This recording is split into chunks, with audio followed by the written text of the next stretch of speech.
You will leave this conference enthused and motivated. You will be very focused in terms of what you're trying to accomplish and how you're going to accomplish them. We are in the very first part of a brand new year, and some of you have these nice, fresh goals written down. You know what you want to accomplish, but you've only written it down once.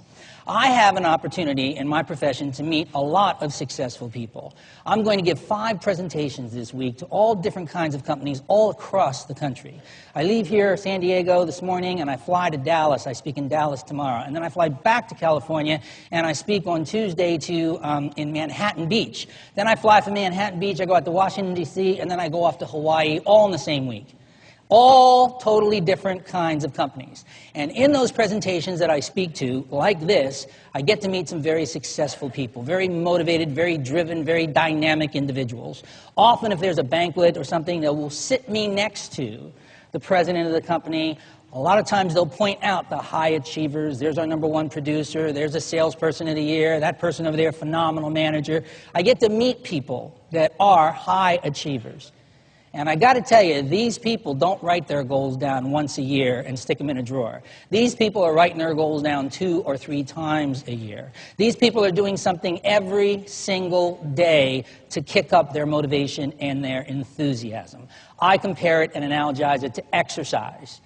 You know, if you don't do it on a regular basis and you stop, you rapidly lose whatever benefit you got from it. It's something you need to be doing on a regular basis. And people hear exercise and they cringe. Well, here's the good news. You don't have to do it for a half hour or 40 minutes, every day.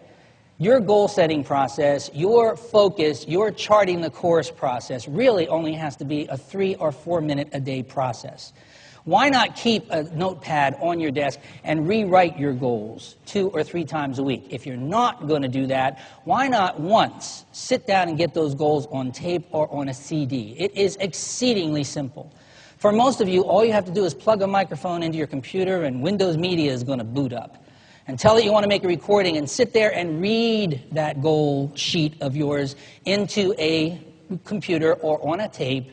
Read it over and over again until you make yourself a 5-minute-long CD. Burn it to CD, make it a WAV file, take that CD and put it in the glove compartment of your car. How many hours a week do you all spend driving around in those vehicles? I mean, it's unbelievable, isn't it?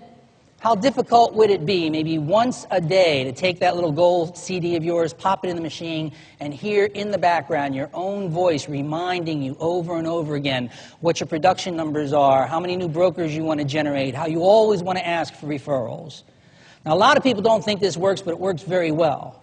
And a lot of you are going to have to get back to basics. You know, the ride, quote unquote, may very well be over, at least temporarily. It's time to get back to basics and get to work again. And that's a good thing. A lot of times when things are so good, you drift away from some of the basics. Basics, like asking for referrals. Honestly, how many of you folks sometimes forget to ask for referrals? Can I see by show of hands?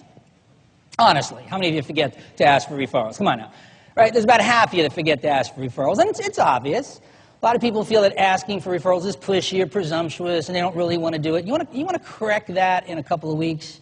You want to get yourself in the habit of always asking for referrals? It's simple. When you get back home tonight or tomorrow, sit down, plug that microphone, make yourself a little CD. Over and over, tell yourself, I always asked for referrals. Asking for referrals is the smart thing to do. Asking these brokers for referrals is helping me reach my goals in business. Referrals is a fee for service rendered.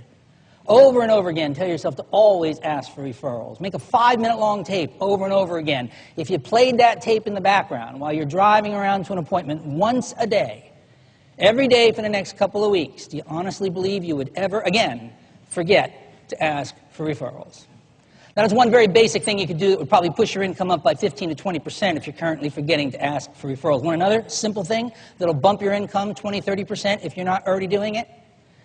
Big part of your business is picking up that phone and calling the brokers, or setting those appointments, or generating those contacts. A lot of people, for a lot of good reasons, do not like working on the telephone. First of all, it's not face-to-face. You don't actually get to see the person you're talking to.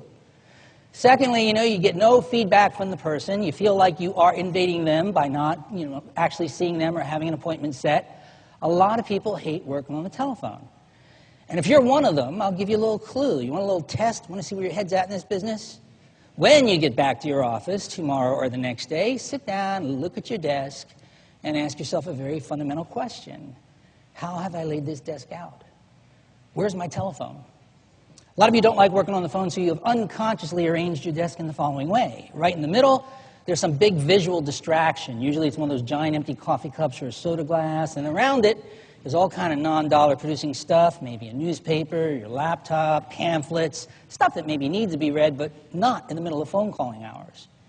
And where does a person who does not like making phone calls actually place the telephone? Well, check it out on your own desk. A lot of you have it up and off to the corner, pretty much as physically as far away as you could possibly get that thing. I was in someone's office a couple of years ago. He was a salesperson. Telephone rings. He reaches down, opens the bottom drawer, and says, "Yeah, mm-hmm." Now, it sounds silly, but I mean, isn't this a lot of common sense? You don't like making calls to begin with, but you want to sit down and generate some of these appointments and contacts, so you drag yourself in there. You sit down to make calls, and you look down at your desk. What catches your eye first? Because it's right in the middle. The empty coffee cup or a soda glass, you know? And then so you pick it up, you go to the coffee machine. Who's standing around the coffee machine? A bunch of other AEs who don't like making phone calls, right? And you all sit there and say, "What a terrible marketer does," you know? I mean, you sit there and waste a whole bunch of time.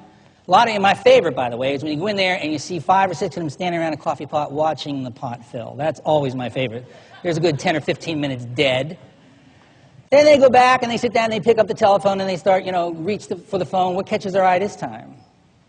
The newspaper. They'll pick up the Wall Street Journal and see how bad business really is, before they get themselves all pumped up and inspired.